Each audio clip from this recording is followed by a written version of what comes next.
Ok. Pa gremo na naslednjo lastnost. Naraščajoče.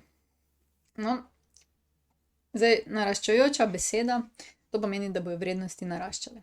Recimo 1, 3, 5, 1, 3, 5, 7, 9, pa tako naprej, ne, ste dojeli, ne, se pravi, imamo neko najmanjšo, potem pa gre vedno višje za 2, ne.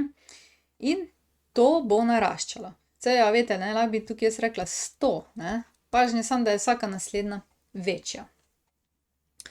No, in če bi takole rekli, če bi zdaj povedali to z oznakami za zaporedje, bi rekli A1 je večje od A2, je večje od A3, je večje od A4, je večje in tako naprej, ne.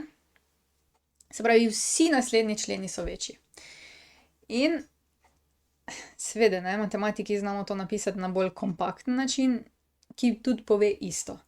Zdaj, tukajle, če pogledate, ne, če imamo 1, potem je naslednji člen A2, to pomeni enka plus 1 dobimo 2, plus 2 pa plus 1 dobimo 3, se pravi, za vsako se za 1 zveča vrednost pri n-ju, ne.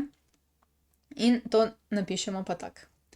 Če je bil AN, potem naslednji člen moramo dobiti tako, da dobimo AN plus 1.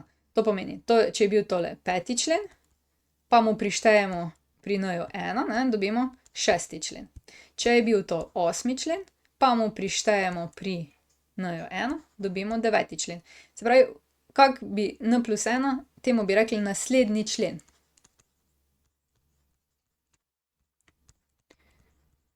Člen, ne, to, da se malo z temi izrazi spoznamo. In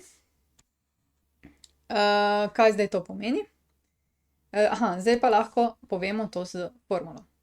Zaporedje je naraščajoče, če za vsak n iz naravnih števil velja takle, ne, AN, se pravi en člen, je vedno manjši od AN plus 1. In to velja pač za vsak n iz naravnih števil. Ta člen pove, da če vzamemo recimo 5. člen, mora biti manjši od 6. Če vzamemo 100. člen, mora biti manjši od 101. Se pravi, zaporedje je naraščajoče, kadar je vsak naslednji člen večji. To je pa po domače. Ok? Ok. Zdaj pa imamo padajoče. Kako bi bilo eno padajoče zaporedje?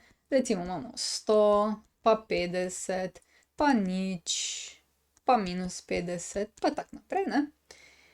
Se pravi, vsak naslednji člen je manjši. Ne, se pravi, A1 je potem večji v bistvu od A2, se pravi, A2 je manjši od A1, A3 je manjši od A2 in tako naprej. In spet, z simboli bi rekli, da je vsak naslednji člen, se pravi, če imamo AN, mora biti večji od naslednjega, AN plus 1.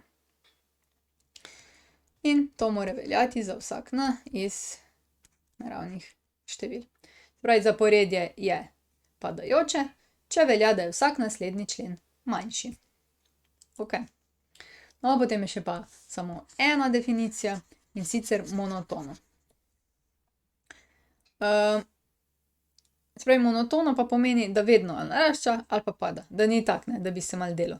1, 2, 3, pa pol 3, 2, 1, pa spet 1, 2, 3, ne. To ni monotono, ne. Če bi bilo pa 1, 2, 3 in tako naprej, pač dolgočasno, monotono naprej narašča, ne, nič se ne dogaja posebnega, ne. No, to so bile zdaj lastnosti zaporedij, zdaj si bomo pa pogledali mogoče še, mislim, si bomo, ne, v naslednjem videu pogledali še kakšne vaje na to temo. Prišli smo do konca. Če želite ali morate videti več, si poglejte na moji spletni strani ninarazlaga.si ali pa se naročite na moj YouTube kanal. Se vidimo!